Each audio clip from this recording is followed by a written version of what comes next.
तो hello everyone, आप सभी कैसे मस्त होंगे, स्वस्थ होंगे, व्यस्त होंगे, बिल्कुल भी लेट नहीं करेंगे। चलो जल्दी जल्दी से ज्वाइन हो जाओ। हम लोग कितना टाइप 10 करने वाले, सेट 10 करने वाले आज, ठीक है।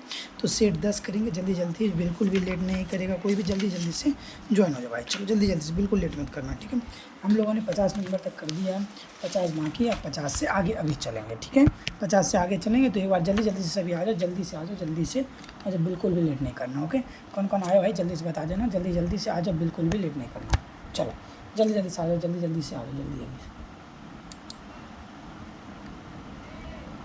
जल्दी जल्दी से आ जाओ भाई, जल्दी जल्दी से, जल्दी जल्दी से, बिल्कुल भी लेट नहीं करनी है। ये रहा सर आपके सामने पहला क्वेश्चन। मैं क्या करता हूँ सर, जूम करता हूँ, उसके बाद आते हैं आपका 50 नंबर क्वेश्चन पे। ये रहा सर आपका पहला क्वेश्चन। 50 नंबर से चलते हैं। लगभग मैंने 50 से आगे किया था, लेकिन अभी क्या करेंगे, 50 से ही चलेंगे। चलिए, ये रहा आपका पहला क्वेश्चन। क्या है मेरे भाई, देखेंगे। चलो बात करते हैं, पहला क्वेश्चन पे आ गए हम लोग। चलो, क्या आपके सामने पर्ल का परियोजना का उद्देश्य क्या होता है मेरे भाई? पर्ल परियोजना का उद्देश्य क्या होता है, जल्दी बताना। पर्ल परियोजना का उद्देश्य होता है क्या होता है, वेब संसाधनों के लिए अस्थायी क्या है, पहचानकर्ता प्रदान करना। क्या है पर्ल का उद्देश्य, क्या होता है, वेब संसाधनों के लिए अस्थायी पहचानकर्ता उपलब्ध कराना। ये किसका काम होता है? वेब संसाधनों के लिए अस्थायी किसका होता है? पर्ल का कार्य होता है। चलिए भाई, ये रहा सर आपका अगला क्वेश्चन का आंसर देंगे। Digital curation. क्या सर? हाँ, डिजिटल क्यूरेशन में क्या शामिल है, जल्दी से आंसर देंगे। डिजिटल क्यूरेशन में क्या शामिल है, जल्दी बताना मेरे भाई, ठीक है। डिजिटल क्यूरेशन में क्या शामिल, आप मुझे बताएंगे जल्दी से, ठीक है। डिजिटल क्यूरेशन में क्या शामिल है, जल्दी बताना मेरे भाई, ठीक है, ओके। डिजिटल क्यूरेशन में क्या शामिल होता है, जल्दी बताएंगे। डिजिटल क्यूरेशन में शामिल होता है अपने पूरे जीवन चक्र में डिजिटल डेटा को बनाए रखना और संरक्षित करना और मूल्य जोड़ना। क्या डिजिटल क्यूरेशन का क्या अर्थ होता है? अपने पूरे जीवन चक्र में डिजिटल डेटा को बनाए रखना और क्या होता है, संरक्षित रखना और मूल्य जोड़ना। क्या होता है? डिजिटल क्यूरेशन का अर्थ होता है। चलिए भाई, ये रहा सर आपका 51 नंबर तक आ गए सर। अब 52 नंबर से करेंगे हम लोग, ठीक है।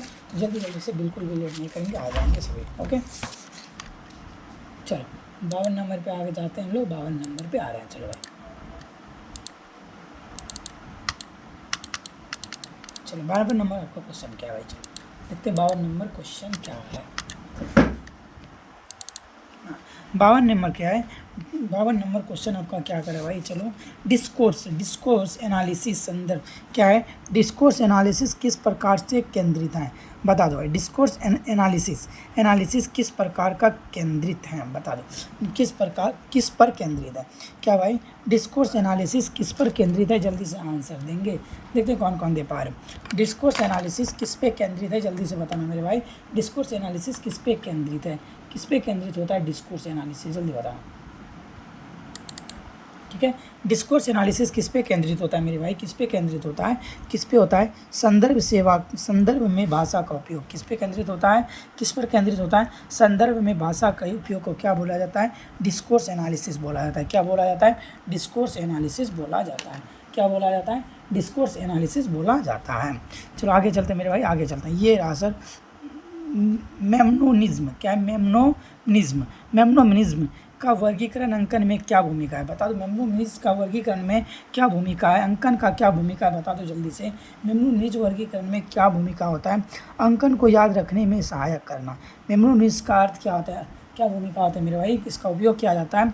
अंकन को याद रखने में सहायक करना किसका कार्य होता है? मेमनोनिज्म का कार्य होता है। चलिए आगे बढ़ते हैं। इन्फॉर्मेशन क्या है मेरे भाई? Information prospecting.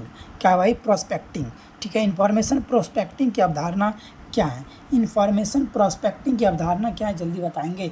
इन्फॉर्मेशन प्रोस्पेक्टिंग की अवधारणा क्या है? जल्दी से आंसर देंगे। इन्फॉर्मेशन प्रोस्पेक्टिंग की अवधारणा क्या है? जल्दी बताएंगे। क्या होता है मेरे भाई? केवल ज्ञान स्रोत से जानकारी को खोजना, ठीक है। औपचारिक क्षेत्रों में नई, देखिए 4 ऑप्शन आपके सामने हैं, जल्दी से बताएंगे सर। इन्फॉर्मेशन प्रोस्पेक्टिंग की अवधारणा का आंसर क्या होगा? क्या होता है सर? जल्दी बताएंगे, जल्दी बताना आंसर क्या होगा सर? क्या होगा? क्या होगा?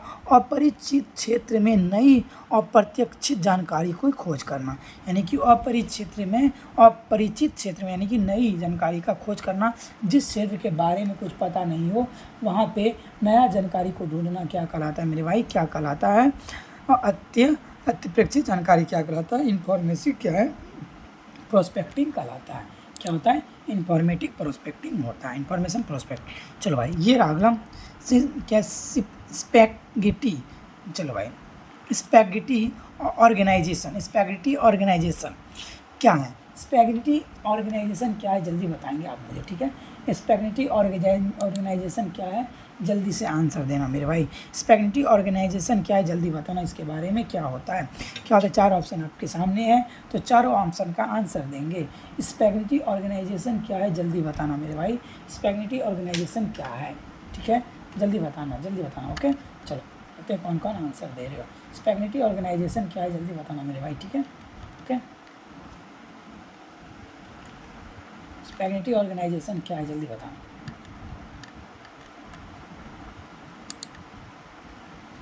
चलो स्पैगेटी ऑर्गेनाइजेशन क्या है मेरे भाई? स्पैगेटी ऑर्गेनाइजेशन होता है एक जटिल और भ्रमित करने वाली संगठनात्मक संरचना। स्पैगेटी क्या है? स्पैगेटी ऑर्गेनाइजेशन का मतलब होता है एक जटिल और भ्रमित करने वाली संगठनात्मक संरचना को क्या बोलते हैं हम लोग?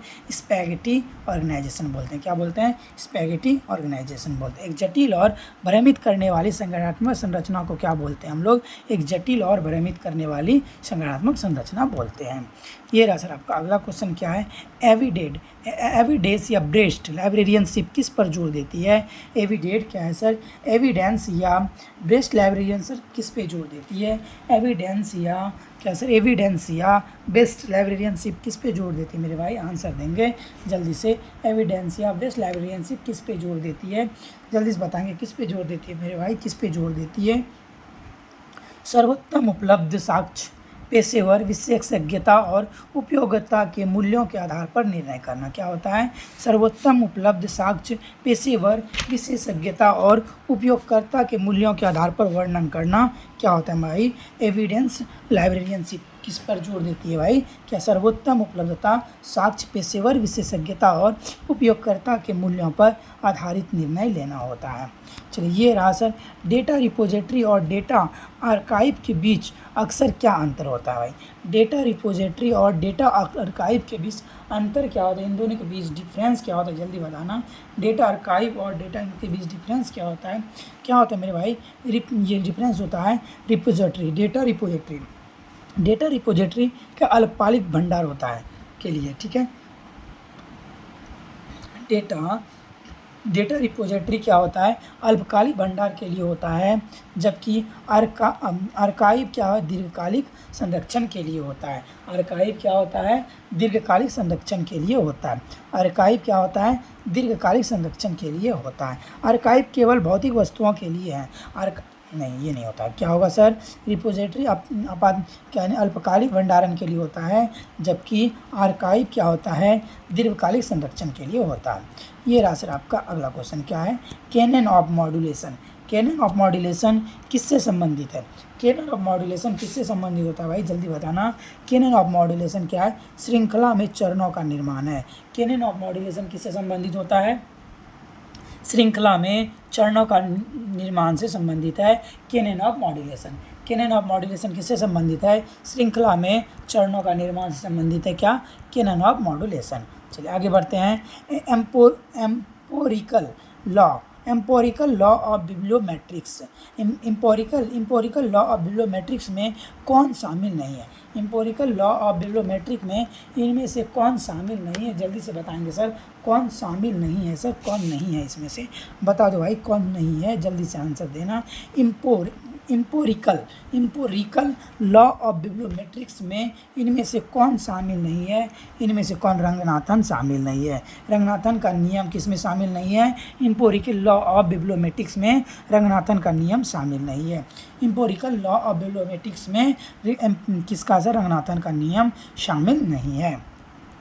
ये रहा आपका अगला क्वेश्चन। मार्क मस्ट आइड का तर्क रूप मुख्य रूप से क्या है भाई? मार्क MARC मार्क इस भाई रुक जा, क्या भाई? मार्क मस्टर्ड क्या? मस्ट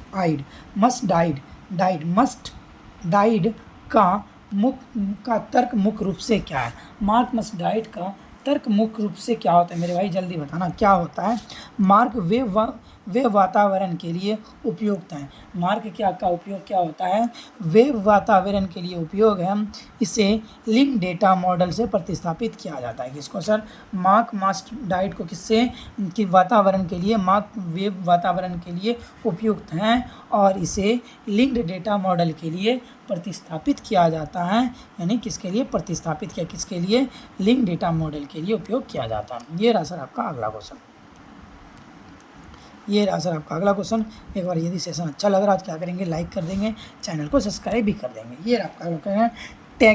टैगिंग और बता दो, टैगिंग और विषय अनुक्रमणिका में क्या अंतर है? टैगिंग और विषय अनुक्रमणिका में क्या अंतर होता है? जल्दी बताना भाई। टैगिंग और विषय अनुक्रमणिका में क्या अंतर होता है? जल्दी बताना। टैगिंग और विषय अनुक्रमणिका में क्या अंतर होता है? जल्दी बताना। टैगिंग आमतौर पर उपयोगिताओं का क्या करता है? अनियंत्रित शब्दावली द्वारा तैयार की जाती है। भाई क्या होता है? टैगिंग आमतौर पर क्या उपयोगिता यानी अनियंत्रित शब्दावली द्वारा की जाती है। किससे? अनियंत्रित शब्दावली द्वारा की जाती है। क्या सर? टैगिंग। जबकि विषय अनुक्रमणिका पेशेवरों यानी नियंत्रित शब्दावली द्वारा किया जाता है। यानी कि क्या सर? अनुक्रमिका विषय अनुक्रमिका को यानी कि नियंत्रित शब्दावली द्वारा किया जाता है और टैगिंग को अनियंत्रित शब्दावली के द्वारा किया जाता है। टैगिंग को अनियंत्रित और सर किसको? विषय अनुक्रमिका को नियंत्रित शब्दावली के द्वारा किया जाता है। ये रहा सर आपका अगला क्वेश्चन। क्या है? ये रहा सर क्या है? Ethical dilemma. एथिकल डायलेमा क्या है? जल्दी बताएंगे। एथिकल डायलेमा क्या है भाई? जल्दी आंसर देना। एथिकल डायलेमा क्या है? बताना जल्दी से, आंसर देंगे। एथिकल डायलेमा क्या है? एथिकल डायलेमा क्या होता है? जल्दी बताना। एक ऐसी स्थिति जहाँ दो या दो से अधिक नैतिक सिद्धांत के बीच संघर्ष हो। क्या हो सर? नैतिक सिद्धांत के बीच क्या सर? नैतिक सिद्धांत के बीच क्या हो? संघर्ष हो, उसे क्या कहेंगे? एथिकल डायलेमा कहेंगे। इसे हम लोग क्या बोलेंगे? एथिकल डायलेमा कहेंगे। एक ऐसी स्थिति जहां दो या दो से अधिक नैतिक सिद्धांत के बीच क्या संघर्ष, उसे क्या बोलेंगे? एथिकल डायलेमा बोलेंगे। ये रहा सर आपका अगला क्वेश्चन। क्या है? पब्लिक की इंफ्रास्ट्रक्चर का उपयोग किस लिए किया जाता है? पब्लिक की इंफ्रास्ट्रक्चर का उपयोग किस लिए किया जाता है? जल्दी बताएंगे। पब्लिक की इंफ्रास्ट्रक्चर का प्रयोग किस लिए किया जाता है मेरे भाई? किस लिए किया जाता है? जल्दी आंसर देंगे। पब्लिक की इंफ्रास्ट्रक्चर का प्रयोग किस लिए किया जाता है? डिजिटल हस्ताक्षर और एन्क्रिप्शन के माध्यम से सुरक्षित संचार। क्या होता है सर? डिजिटल हस्ताक्षर और एन्क्रिप्शन के माध्यम से सुरक्षित संचार के लिए किया जाता है। डिजिटल हस्ताक्षर और एन्क्रिप्शन के माध्यम से सुरक्षित संचार के लिए किया जाता है। किसका? पब्लिक इंफ्रास्ट्रक्चर का उपयोग। ठीक है, चलिए भाई आगे चलते हैं। ये रहा एंडी वारहोल। बता दो जल्दी से। एंडी वारहोल क्या है sir? Andy Warhol Andy Warhol का 15 मिनट की प्रसिद्ध का डैश एंडी वारहोल का 15 मिनट की प्रसिद्ध का उद्धरण किस अवधारणा से संबंधित है? बता दो जल्दी से। किस अवधारणा से संबंधित है मेरे भाई? क्या है? क्षणभंगुरता अवधारणा से संबंधित है। किससे संबंधित है? क्षणभंगुरता अवधारणा से संबंधित है। किससे संबंधित है? क्षणभंगुरता अवधारणा से संबंधित है। डेटा डिक्शनरी क्या है? जल्दी बताएंगे। डेटा डिक्शनरी क्या है? डेटा डिक्शनरी क्या है? जल्दी बताना मेरे भाई। डेटा डिक्शनरी क्या होता है? डेटा डिक्शनरी क्या है? डेटा डिक्शनरी एक डेटाबेस के बारे में मेटा डेटा का एक कृत भंडार है। क्या है सर? डेटा डिक्शनरी एक डेटाबेस के बारे में मेटा डेटा का एक केंद्रीकृत भंडार है। क्या सर? मेटा डेटा का एक केंद्रीकृत भंडार है। मेटा डेटा का एक क्या मेरे भाई? केंद्रीकृत भंडार है। आगे चले जल्दी बताना। आगे चलते हैं सर, आगे चलते हैं। ठीक है, जल्दी बताना, आगे चलते हैं।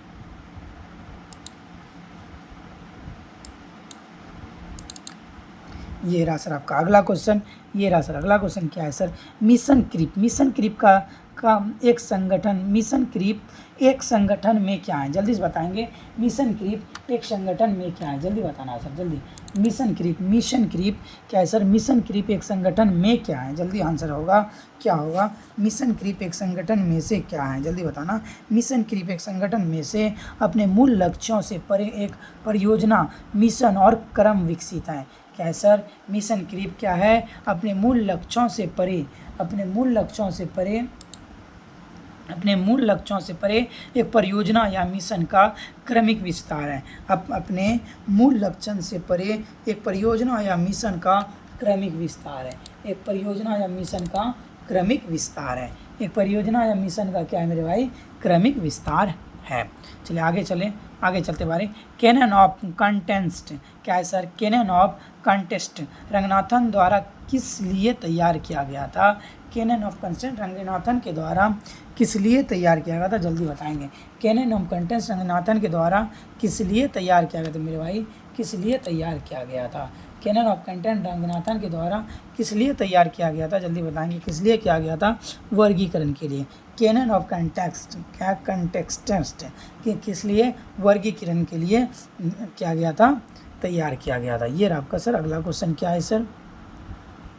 बताओ जल्दी से। यूजर क्या सर? यूजर स्टैंडर्ड डिज़ाइन का अर्थ है। यूज़र स्टैंडर्ड डिज़ाइन का अर्थ क्या होता है? जल्दी बताना। यूज़र स्टैंडर्ड डिज़ाइन का अर्थ क्या होता है? जल्दी बताना। यूज़र स्टैंडर्ड डिज़ाइन का अर्थ क्या होता है? जल्दी बताना। यूज़र स्टैंडर्ड डिज़ाइन ऐसी डिज़ाइन प्रक्रिया है। यूज़र स्टैंडर्ड डिज़ाइन एक ऐसी डिज़ाइन प्रक्रिया है जिसमें शुरू से अंत तक क्या होता है? जिसमें शुरू से अंत तक उपयोगिता पर ध्यान केंद्रित किया जाता है। यूज़र स्टैंडर्ड डिज़ाइन क्या है सर? एक ऐसी डिज़ाइन प्रक्रिया है जिसमें शुरू से अंतिम तक उपयोगिताओं पर ध्यान केंद्रित किया जाता है। शुरू से अंत तक उपयोगिताओं पर क्या किया जाता है? ध्यान केंद्रित किया जाता है, जिसे हम क्या बोलते हैं? यूजर स्टैंडर्ड बोलते हैं। चलिए आगे चलें मेरे भाई, आगे चलें। डिजिटल डिवाइड शब्द किससे संदर्भित करता है? डिजिटल डिवाइड शब्द किसे संदर्भित करता है मेरे भाई? डिजिटल डिवाइड शब्द संदर्भित करता है सूचना प्रौद्योगिकी तक पहुंच रखने वालों और नहीं रखने वालों के बीच का अंतर। डिजिटल डिवाइड शब्द किसे संदर्भित करता है? सूचना प्रौद्योगिकी तक पहुंच रखने वालों और नहीं रखने वालों के बीच का अंतर को दिखाने का कार्य कौन करता है मेरे भाई? डिजिटल डिवाइड शब्द संदर्भित करता है। ये रहा सर आपका अगला क्वेश्चन क्या है? जल्दी बताना। ये रहा सर क्या? पोस्ट कोऑर्डिनेट इंडेक्सिंग का एक उदाहरण है। पोस्ट कोऑर्डिनेट इंडेक्सिंग का इसमें से कौन सा उदाहरण? जल्दी से बताना भाई, जल्दी से बताना। पोस्ट कोऑर्डिनेटिंग इंडेक्सिंग का एक उदाहरण है, जल्दी से बता देना क्या होगा। पोस्ट कोऑर्डिनेटिंग इंडेक्शन का उदाहरण है, जल्दी से बता देना क्या होता है मेरे भाई? क्या होगा? यूनिटर्म होगा। क्या होगा? यूनिटर्म पोस्ट कोऑर्डिनेटिंग इंडेक्सिंग का उदाहरण है। यूनिटर्म क्या है भाई? पोस्ट कोऑर्डिनेटिंग इंडेक्सिंग का उदाहरण है। यूनिटर्म क्या है मेरे भाई? पोस्ट कोऑर्डिनेटिंग इंडेक्शन का उदाहरण है। आगे चलते मेरे भाई। ये आपका digital millennium copyright act, digital millennium copyright act का सेफ हार्बर प्रावधान क्या करता है? Digital millennium copyright act, digital millennium copyright act का सेफ हार्बर प्रावधान क्या करता है भाई? सेफ हार्बर प्रावधान क्या करता है? जल्दी से आंसर देंगे। 71 का क्या करता है मेरे भाई? उपयोगिताओं द्वारा कॉपीराइट उल्लंघन के लिए ऑनलाइन सेवा प्रदाताओं को प्रतीक्षा प्रदान करता है। क्या करता है? प्रतीक्षा प्रदान करता है यदि कुछ स्रोतों से पूरा करता है तो। यदि कुछ स्रोतों से वो पूरा करते हैं तो। चलिए आगे चलते हैं। ये रहा सर आपका अगला क्वेश्चन क्या है? ये रहा सर आपका अगला क्वेश्चन। क्या है भाई, देखेंगे एपी क्या है। एपिस्टेमोलॉजी, एपिस्टेमोलॉजी किसका अध्ययन है? एपिस्टेमोलॉजी किसका अध्ययन है, जल्दी बताएंगे। एपिस्टेमोलॉजी किसका अध्ययन है? एपिस्टेमोलॉजी किसका अध्ययन है, जल्दी बताना मेरे भाई। एपिस्टेमोलॉजी किसका, ज्ञान का अध्ययन को क्या बोलते हैं? एपिस्टेमोलॉजी बोलते हैं। ज्ञान के अध्ययन को हम लोग क्या बोलते हैं? एपिस्टेमोलॉजी बोलते हैं। ज्ञान के अध्ययन को क्या बोलते हैं? एपिस्टेमोलॉजी बोलते हैं। ये रहा फेसेट एनालिसिस का पहला चरण क्या है भाई? फेसेट एनालिसिस का पहला चरण होता है विषय को उसके मूलभूत अवधारणाओं को तोड़ना। विषय को उनके मूलभूत अवधारणाओं को तोड़ना किसका काम होता है? फेसेट एनालिसिस का काम होता है। फेसेट एनालिसिस क्या होता है सर? क्या होता है? विषय को उनके मूलभूत अवधारणाओं को तोड़ना क्या काम होता है? फेसेट एनालिसिस का काम होता है। चलिए आगे चलते हैं भाई। ये रहा सर 74 पे आते हैं। क्या है भाई? 74 पे आते हैं ह्यूरिस्टिक मूल्यांकन क्या है भाई? ह्यूरिस्टिक मूल्यांकन क्या है, जल्दी बताना। ह्यूरिस्टिक मूल्यांकन, बहुत सारे वर्ड आपने सुना ही नहीं होगा अभी तक। ह्यूरिस्टिक मूल्यांकन क्या होता है, जल्दी बताना। ह्यूरिस्टिक मूल्यांकन क्या होता है, जल्दी बताना। ह्यूरिस्टिक मूल्यांकन एक प्रयोजकता निरीक्षण विधि है। ह्यूरिस्टिक मूल्यांकन क्या है सर? एक प्रयोजकता निरीक्षण विधि है जहाँ विशेषज्ञ स्थापित प्रयोजकता सिद्धांतों के विरुद्ध एक इंटरफेस की जांच करते हैं। क्या करते हैं? ह्यूरिस्टिक मूल्यांकन क्या है? एक प्रयोजकता निरीक्षण विधि है जहां विशेषज्ञ स्थापित प्रयोजकता सिद्धांतों के विरुद्ध एक इंटरफेस की जांच करते हैं। ठीक है, चलिए ये रहा सर आपका अगला क्वेश्चन। क्या है भाई? ये रहा नेशनल लाइब्रेरी ऑफ मेडिसिन वर्गीकरण किसके लिए बनाया गया है? नेशनल लाइब्रेरी ऑफ मेडिसिन वर्गीकरण किसके लिए बनाया गया है? नेशनल लाइब्रेरी ऑफ क्या मेडिसिन वर्गीकरण किसके लिए बनाया गया है, जल्दी से बताना मेरे भाई। किसके लिए बनाया गया? चिकित्सा और विज्ञान, संबंध विज्ञान, चिकित्सा और संबंध विज्ञान के लिए बनाया गया है। किसके लिए बनाया गया है? चिकित्सा और संबंध विज्ञान के लिए बनाया गया है। आगे चलें मेरे भाई, आगे चले। चलो ये रहा सर आपका अगला क्वेश्चन। सूचना साक्षरता का सोनल क्या भाई? SOUNUL सुनल सेवन क्या सर? सूचना साक्षरता का सुनल सेवन पिल्स मॉडल किस देश से विकसित हुआ था? सूचना साक्षरता का सुनील सेवल पिल्स मॉडल किस देश से विकसित हुआ था मेरे भाई? किस देश से विकसित हुआ था? यूनाइटेड किंगडम से विकसित हुआ था। किससे? यूनाइटेड किंगडम से विकसित हुआ था। चलिए आगे चलते हैं मेरे भाई, आगे चलते हैं। ये रहा सर कैनन ऑफ करेंसी क्या निर्धारित करता है?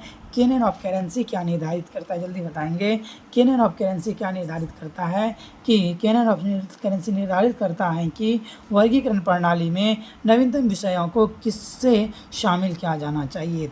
कैनन ऑफ करेंसी निर्धारित करता है कि वर्गीकरण प्रणाली में नवीनतम विषयों को किससे शामिल किया जाना चाहिए। ये रहा सर आपका अगला क्वेश्चन। क्या है? एक क्विज इंटरव्यू क्यों आयोजित किया जाता है, जल्दी बताएंगे।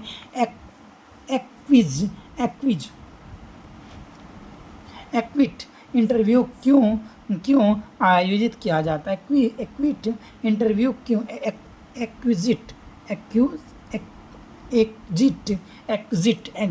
एग्जिट इंटरव्यू क्यों आयोजित किया जाता है, जल्दी बताएंगे। एग्जिट इंटरव्यू क्यों आयोजित किया जाता है मेरे भाई? क्यों किया जाता है? किसी कर्मचारी के संगठन तोड़ने के कारण को समझने के लिए। क्या सर? एग्जिट क्यों किया जाता है संगठन? किसी कर्मचारी के संगठन तोड़ने के कारणों को समझने के लिए। ये रहा सर आपका अगला क्वेश्चन। क्या बताएंगे जल्दी से। ये रहा सर संज्ञानात्मक असंगति क्या है सर? संज्ञानात्मक असंगति पुस्तकालय उपयोगिताओं में कब हो सकती है? संज्ञानात्मक क्या है सर? संज्ञानात्मक असंगति पुस्तकालय में उपयोगिताओं में कब हो सकती है मेरे भाई? कब हो सकती है? जब वे जो जानकारी पाते हैं वह उनके मौजूदा विश्वासों के साथ संघर्ष करती हैं।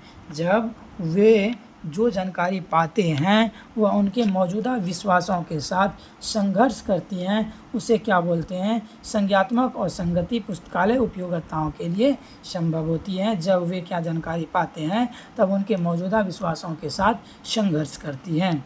चलिए ये आपका फर्स्ट क्या है? फ्यूचर शॉक शब्द किसने गढ़ा? फ्यूचर शॉक शब्द किसने गढ़ा? जल्दी बताएंगे मेरे भाई, फ्यूचर शॉक शब्द किसने गढ़ा है?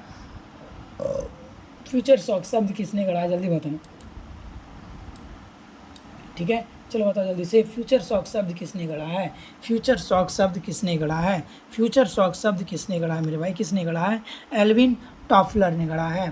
फ्यूचर शॉक शब्द किसने गढ़ा है? एल्विन टॉफलर ने गढ़ा है। फ्यूचर शॉक शब्द किसने गढ़ा है? एल्विन टॉफलर ने गढ़ा है। फ्यूचर शॉक शब्द किसने गढ़ा है? एल्विन टॉफलर ने गढ़ा है। एक्विटिव एक्स किसके द्वारा विकसित एक सॉफ्टवेयर फ्रेमवर्क है? क्या है मेरे भाई? एक्विटिव एक्स किसके द्वारा विकसित एक सॉफ्टवेयर फ्रेमवर्क है? एक्विटिव एक्स किसके द्वारा विकसित एक सॉफ्टवेयर फ्रेमवर्क है? जल्दी बताना मेरे भाई, किसके द्वारा? माइक्रोसॉफ्ट के द्वारा विकसित क्या है सर? एक सॉफ्टवेयर फ्रेमवर्क है। किसके द्वारा? माइक्रोसॉफ्ट द्वारा विकसित क्या है? एक क्या है? सॉफ्टवेयर फ्रेमवर्क है। क्या है? अल्ट्रा मॉडर्न फ्री, भाई देखो क्या है?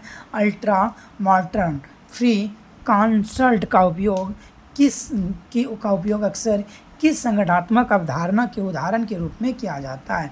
अल्ट्रा मॉडर्न फ्री कंसल्ट का उपयोग किस संगठनात्मक अवधारणा के क्या है? अल्ट्रा मॉडर्न फ्री कंसल्ट का उपयोग कि अक्सर किस संगठनात्मक अवधारणा के उदाहरण के रूप में किया जाता है? किसमें किया जाता है मेरे भाई? जल्दी बताना, किसमें किया जाता है? खराब योजना और प्रबंधन की विफलता। किसमें किया जाता है? खराब योजना और प्रबंधन की विफलता में अल्ट्रा मॉडर्न फ्री कंसोर्टियम का उपयोग किया जाता है। आगे बढ़ें, ये रहा सर आपका अगला क्वेश्चन। अगला क्वेश्चन क्या है भाई? ये रहा, हार्मेन्यूटिक्स किसका अध्ययन है? हार्मेन्यूटिक्स किसका अध्ययन है भाई? जल्दी बताना। हार्मेन्यूटिक्स किसका अध्ययन है? जल्दी बताना। हार्मेन्यूटिक्स क्या होता है सर? व्याख्या का सिद्धांत और पद्धति। व्याख्या किसका अध्ययन है? व्याख्या का सिद्धांत और पद्धति विशेष रूप से ग्रंथों की व्याख्या है। व्याख्या का सिद्धांत और पद्धति विशेष रूप से ग्रंथों की व्याख्या है। व्याख्या का सिद्धांत और पद्धति विशेष रूप से ग्रंथों की व्याख्या है। आगे चलते हैं, विंडोज़ आइकन्स। क्या? विंडोज़ आइकन्स म्यूजिक क्या है? पॉइंटर इंटरफेस का विकास किसने किया था? इन सब चीज़ का विकास किसने किया था मेरे भाई? जल्दी बताना, किसने किया था? किसने किया था? जल्दी बताएंगे भाई, जल्दी बताएंगे। किसने किया था? जेरॉक्स PARC ने किया था। किसने किया था? जेरॉक्स PARC ने किया था। किसने किया था? जेरॉक्स PARC ने किया था। चलिए आगे चलते हैं। मैपिंग द अनडॉक्यूमेंटेड किस प्रकार की सूचना पुनः प्राप्ति को दर्शाता है?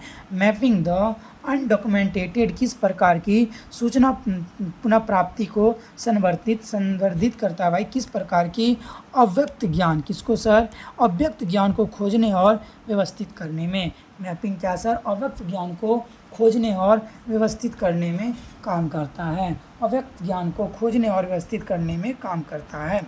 ISO 15489 किस मानक किससे संबंधित है? ISO 15489 किससे संबंधित है? जल्दी बताएंगे। ISO 15489 किससे संबंधित है? रिकॉर्ड प्रबंधन से संबंधित है। ISO 15489 रिकॉर्ड प्रबंधन से आधारित है। इससे रिकॉर्ड प्रबंधन से आधारित है। आगे बढ़ें। साइबर स्पेस की स्वतंत्रता का अवधारणा किसने लिखी थी? साइबर स्पेस की स्वतंत्रता की अवधारणा किसने लिखी थी? जल्दी बताना मेरे भाई। साइबर स्पेस की स्वतंत्रता का अवधारणा किसने लिखी थी? जॉन पेरी वाल्डो ने लिखी थी। किसने लिखी थी? जॉन पेरी वाल्डो ने लिखी थी। जॉन पेरी वाल्डो ने साइबर स्पेस की स्वतंत्रता की अवधारणा किसने लिखी थी? जॉन पेरी वाल्डो ने लिखी थी। डिजास्टर रिकवरी और बिजनेस कंटिन्यूटी में क्या अंतर है? डिजास्टर रिकवरी और बिजनेस कंटिन्यूटी में क्या अंतर है? जल्दी बताएंगे। डिजास्टर रिकवरी और बिजनेस कंटिन्यूटी में क्या अंतर है? जल्दी बताना मेरे भाई, क्या अंतर है? डिजास्टर रिकवरी और बिजनेस कंटिन्यूटी में क्या अंतर होता है मेरे भाई? जल्दी बताना क्या अंतर होता है। डिजास्टर रिकवरी तकनीकी प्रणालियों को बहाल करने पर केंद्रित है। क्या डिजास्टर रजिस्टर तकनीकी प्रणालियों को बहाल करने पर केंद्रित है, जबकि बिजनेस कंटिन्यूटी पूरी व्यावसायिक प्रक्रिया को चालू रखने पर केंद्रित है। क्या सर? पूरी व्यावसायिक प्रक्रिया को चालू रखने पर केंद्रित है। चलिए ये रहा सर आपका अगला क्वेश्चन। चलिए ये रहा सर आपका 89 नंबर क्वेश्चन। क्या है? दार्शनिक रेजर जैसे ओखम का रेजर का उद्देश्य क्या है? दार्शनिक रेजर जैसे ओखम का रेजर का उद्देश्य क्या है मेरे भाई? जल्दी बताना। दार्शनिक रेजर जैसे ओखम के रेजर का उद्देश्य क्या है मेरे भाई? जल्दी बताना क्या होता है? आवश्यक व्याख्याओं को समाप्त करना। क्या होता है? आवश्यक व्याख्याओं को समाप्त करना। आवश्यक व्याख्याओं को समाप्त करना दार्शनिक रेजर या ओखम रेजर का उद्देश्य होता है। ये रहा सर आपका अगला क्वेश्चन। क्या है? कैनन ऑफ हेडिंग और canon of preposition. Canon of heading और कैनन ऑफ प्रीपोटेशन किससे संबंधित है? कैनन ऑफ हेडिंग और कैनन ऑफ प्रीपोजिशन किससे संबंधित है मेरे भाई? ये संबंधित है प्रसूचीकरण नियमों के चयन और प्रतिबंधन से। किससे संबंधित है? प्रसूचीकरण नियमों का चयन और प्रतिबंधन से। किससे? प्रसूचीकरण के नियमों का चयन और प्रतिबंधन से संबंधित है। नॉलेज आइडेंटिक का मुख्य उद्देश्य क्या है? नॉलेज आइडेंटिक का मुख्य उद्देश्य क्या है? नॉलेज आइडेंटिक का मुख्य उद्देश्य क्या होता है? किसी संगठन की ज्ञान संपदा जरूरतों और प्रवाह की पहचान करना और उनका विश्लेषण करना। किसी संगठन की ज्ञान संपदा जरूरतों और प्रवाह की पहचान करना और उनका विश्लेषण करना नॉलेज ऑडिट का मुख्य उद्देश्य होता है। किसी संगठन की ज्ञान संपदा जरूरतों और प्रवाह की पहचान करना और उनका विश्लेषण करना नॉलेज ऑडिट का मुख्य उद्देश्य होता है। ठीक है, आगे चलें। ये रहा प्रिंसिपल ऑफ, क्या है? Principle of osmosis. Principle of osmosis doctor SR. Ranganathan द्वारा किस संदर्भ में उपयोग किया गया था? Principle of osmosis doctor SR. Ranganathan द्वारा किस संदर्भ में दिया गया था? जल्दी बताएंगे। किस संदर्भ में दिया गया था मेरे भाई? किस संदर्भ में दिया गया था? क्या एक नई लाइब्रेरी को संदर्भित सेवा में प्रशिक्षण करना। क्या है सर? एक नई लाइब्रेरियन को संदर्भ सेवा में प्रशिक्षित करना क्या होता है? Principle of osmosis doctor SR. Ranganathan के द्वारा दिया गया है। चलो, लाइब्रेरी 3.0 की अवधारणा में क्या शामिल होने की संभावना है? लाइब्रेरी 3.0 की अवधारणा में क्या शामिल होने की संभावना है? जल्दी बताएंगे। लाइब्रेरी 3.0 की अवधारणा में क्या शामिल होने की संभावना है? सिस्टमेटिक वेब क्या शामिल होगी? सिस्टमेटिक वेब, आर्टिफिशियल इंटेलिजेंस और क्या है? वैकृतिक सेवाएं। क्या है? सिस्टमेटिक वेब, आर्टिफिशियल इंटेलिजेंस और क्या होगी शामिल? वैकृतिक वेब होगी, सेवाएं होगी, वैकृतिक सेवाएं होगी। ये रहा सर ट्राईएंगुलेशन अनुसंधान में क्यों उपयोग किया जाता है? ट्राईएंगुलेशन अनुसंधान में क्यों उपयोग किया जाता है मेरे भाई? अध्ययन की वैधता और विश्वसनीयता बढ़ने के लिए कई विधियों या डेटा स्रोतों का उपयोग करके। क्या होता है मेरे भाई? ट्राईएंगुलेशन अनुसंधान में क्यों उपयोग किया जाता है? अध्ययन की वैधता विश्वसनीयता बढ़ाने के लिए कई विधियों का डेटा स्रोत का उपयोग करके। चलो, ये रहा सर आपका अगला क्वेश्चन। चलो अगला क्वेश्चन पे आते हैं। ये रहा क्या है भाई अगला क्वेश्चन? इनक्यून्यूबुला किससे संबंधित है? बताएंगे सर। इनक्यून्यूबुला किससे संबंधित है? किससे संबंधित है मेरे भाई? 21वीं सदी की मुद्रित पुस्तकें क्या होती है? इनक्यून्यूबुला होती है। 21वीं सदी के मुद्रित पुस्तकों को हम लोग क्या बोलते हैं? इनक्यून्यूबुला बोलते हैं। चलो, ये आपका अगला क्वेश्चन क्या है भाई? क्या है? ब्रिगेड का उपयोग गुणात्मक अनुसंधान में किस लिए किया जाता है? ब्रिगेड का उपयोग गुणात्मक अनुसंधान में किस लिए किया जाता है, जल्दी बताएंगे। ब्रिगेड का उपयोग गुणात्मक अनुसंधान में किस लिए किया जाता है? क्या एक छोटी वर्णनात्मक कहानी या परिदृश्य के रूप में प्रतिभा प्रतिक्रिया प्राप्त करने के लिए। एक छोटी वर्णनात्मक कहानी या परिदृश्य के रूप में प्रतिभा प्रतिक्रिया प्राप्त करने के लिए ब्रिगेड का उपयोग किया जाता है। द कैथेड्रल एंड क्या भाई, द कैथेड्रल एंड द बाजार मॉडल विकास मॉडल की तुलना करता है। किस विकास मॉडल की तुलना करता है? द कैथेड्रल एंड द बाजार किस विकास मॉडल की तुलना करता है, जल्दी बताएंगे। किस विकास मॉडल की तुलना करता है मेरे भाई? किस मॉडल की करता है? सार्वजनिक पुस्तकालय और अकादमिक पुस्तकालय का। किसका करता है? सार्वजनिक पुस्तकालय और अकादमिक पुस्तकालय मॉडल का तुलना करता है। ये रहा सर आपका अगला क्वेश्चन क्या है? प्रोसोपोग्राफी किसका अध्ययन है? प्रोग्राफी किसका अध्ययन है, जल्दी बताएंगे। प्रोसोपोग्राफी क्या किसका अध्ययन है मेरे भाई? एक ऐतिहासिक समूह का सामूहिक जीवन विश्लेषण किसका अध्ययन है? एक ऐतिहासिक समूह का सामूहिक जीवन विश्लेषण क्या होता है? प्रोसोपोग्राफी का अध्ययन होता है। एक ऐतिहासिक समूह का सामूहिक जीवन विश्लेषण होता है। ये रहा सर एनालॉग हॉल क्या है भाई, जल्दी बताना। एनालॉग हॉल क्या होता है? एनालॉग हॉल क्या होता है? एक ऐसा सुरक्षा हॉल जिससे डिजिटल सामग्री का एनालॉग कॉपी किया जा सकता है। एक ऐसा सुरक्षा हॉल जिसे डिजिटल सामग्री का एनालॉग यानी कॉपी किया जा सकता है। एक ऐसा सुरक्षा हॉल जिसे डिजिटल सामग्री को एनालॉग यानी कॉपी किया जा सकता है। ये रहा सर आपका लास्ट क्वेश्चन। थिक क्या है? थिक भाई, थिक आउट क्या है? आउटेड क्या है? थिक आउटेड अलाउटेड क्या भाई? थिक अलाउटेड प्रोटोकॉल किसके लिए उपयोग की जाने वाली एक क्या है सर विधि है? किसके लिए उपयोग करने जाने वाली एक विधि है मेरे भाई, जल्दी बताना। क्या प्रयोजकता का परीक्षण करने के लिए? किसके लिए मेरे भाई? प्रयोजकता का परीक्षण करने के लिए एक विधि है। ठीक है, किस लिए ये विधि बनाई गई है? प्रयोजकता का परीक्षण करने के लिए एक विधि है मेरे भाई। क्या है? प्रयोजकता का परीक्षण करने के लिए एक विधि है। ठीक है, आगे बढ़ें। चलो सर, हमने क्या किया? 10 ख़त्म कर दिया। क्या 11 पे चला जाए, जल्दी बताओ भाई। चलो अब 11 नंबर पे हम लोग चलते हैं। ठीक है, 11 नंबर पे ये रहा इसका आंसर। अब हम लोग कहाँ चलने वाले हैं? 11 पे। एक मिनट रुक जाओ। 11 को अच्छा से भाई फ़ोटो क्लिक करना होगा, अच्छा नहीं है क्वालिटी। क्या करूँ? 11 लूँ या तो रोक दूँ, बताओ जल्दी से। 11 लूँ या रोक दूँ, जल्दी बताना पहले तो।